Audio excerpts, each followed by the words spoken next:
नमस्कार। आज हम राहु ग्रह के बारे में चर्चा करेंगे। जैसा कि मैंने पहले आपको बताया था कि राहु ग्रह एरीज मेष राशि में संचार शुरू कर दिया है 12 अप्रैल से, और केतु ने तुला राशि में।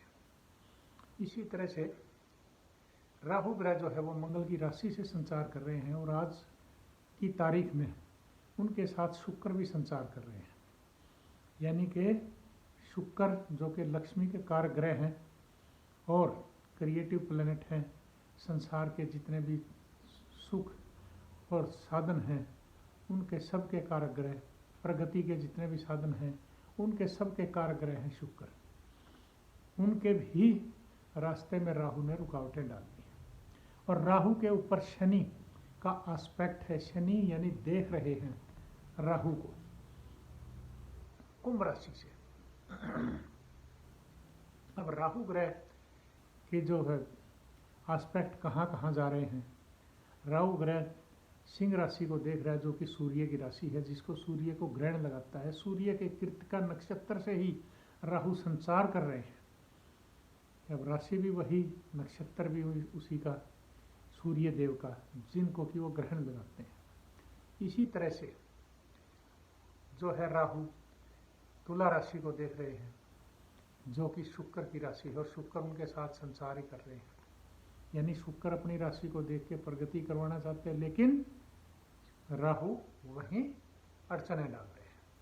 उसी तरह से नौवीं दृष्टि से धनु राशि बृहस्पति महाराज की राशि है, देवगुरु की, तो राहु उसको भी देख रहे हैं।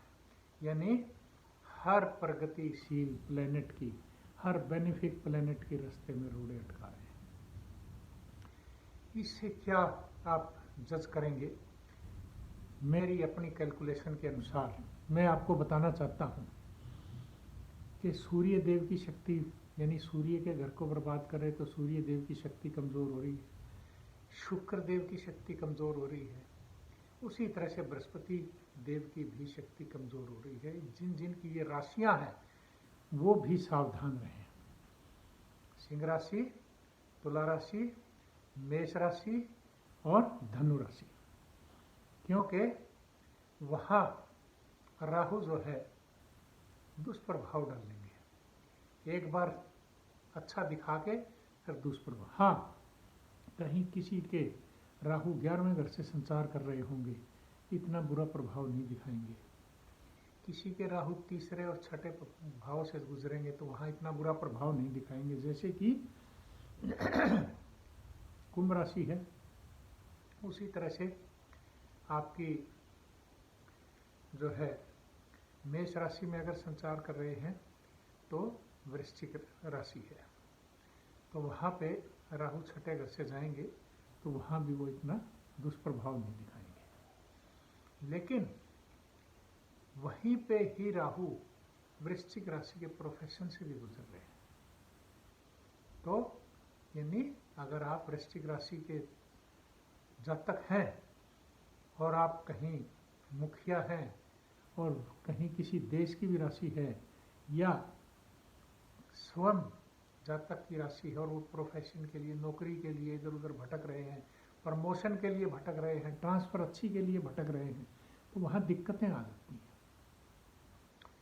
ये भविष्यवाणियाँ जो मैं कर रहा हूँ आप इनको ध्यान से सुने, और यही होगा इस संचार के दौरान। अब मैं बताना चाहता हूँ कि इसी तरह से तुला राशि है।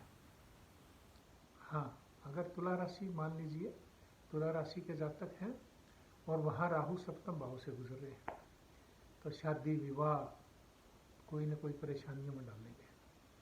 हर जगह आपकी लव अफेयर्स जो भी होगा, कहीं ना कहीं कुछ न कुछ परेशानियों में ज़रूर आपको राहु करेंगे।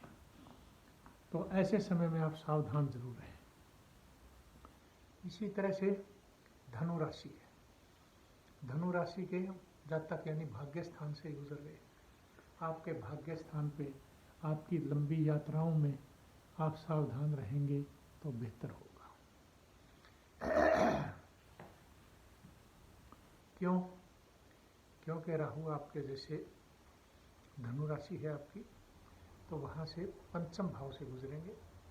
तो पंचम आपके जितने भी कोई शेयर मार्केट का काम है या कोई धर्म का काम है, कोई यात्रा का काम है, कोई भी इस तरह का कार्य है, और वहाँ से पंचम से राहु भाग्य स्थान को भी देख रहे हैं फिर, तो वो आपके यानी दिक्कत ही पैदा करेंगे। चलिए एनी हाउ, और लॉन्ग जर्नी को भी इसी तरह से, ये तो हुई राशियों की बात। अब मैं बताना चाहता हूँ, क्योंकि राहु कोई संचार जो है उसमें बहुत सोच समझ के चलना पड़ता है। बड़ी वायरल डिजीज आजकल, कोई कभी मंकी पॉक्स आ रहा है, कभी कुछ आ रहा है, जितने भी ये सूर्य पे ग्रहण लगते चले जाएंगे तो राहु का संचार उसी तरह से कुछ न कुछ परेशानियां पैदा करता चले जाएगा।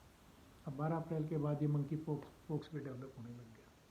इसी तरह से कुछ और बीमारियां, वायरस डिजीज़ पैदा होंगी संसार में। उसी तरह से डिस्टर्बेंसेस भी होंगी, वो वेदर की डिस्टर्बेंसेस लगा लो, जितने भी आपके एनर्जी के सोर्सेज हैं उनमें भी रुकावटें पैदा होंगी। सत्ता के योग हैं उनमें भी रुकावटें पैदा होंगी। आप अपनी कुंडलियों का मिलान करवाएं और अपनी एनालिसिस करवाएं, उसी के हिसाब से आप अपने उपाय करवाएं, ताकि राहु का दोष आपको ज़्यादा तंग ना कर सके, शांत रहे। उसी तरह से संसार में आप देखेंगे कि शनि जब राहु को देख रहा है तो वो वहाँ भी कुछ न कुछ बवंडर, कुछ न कुछ परेशानियाँ, फिल्मी दुनिया में गिरावट आएगी, फाइनेंशियल पोजीशन की भी गिरावट आएंगी। इसी तरह से राहु के संचार से कोई ज़्यादा शुभ आसार नज़र नहीं है अभी फिलहाल। आगे जो है इस सोचने वाली बात यह है कि मैं जो बता रहा हूँ आपको कि ऐसी सिचुएशन आएंगी, राजनीतिक उठापटक, यानी जो मुखिया हैं उनके साथ भी कुछ भी हो सकता है, यानी गिरावट आ सकती है इलेक्शनों में और भी जो जैसे है। तो इस तरह की संभावनाएं भी राहु पैदा करता है, अचानक डेवलपमेंट देता है। तो आप अपना कुंडली का विश्लेषण जरूर करवाएं, उसका उपचार करवाएं, तभी आप राहु से मुक्ति पा सकेंगे। धन्यवाद, नमस्कार।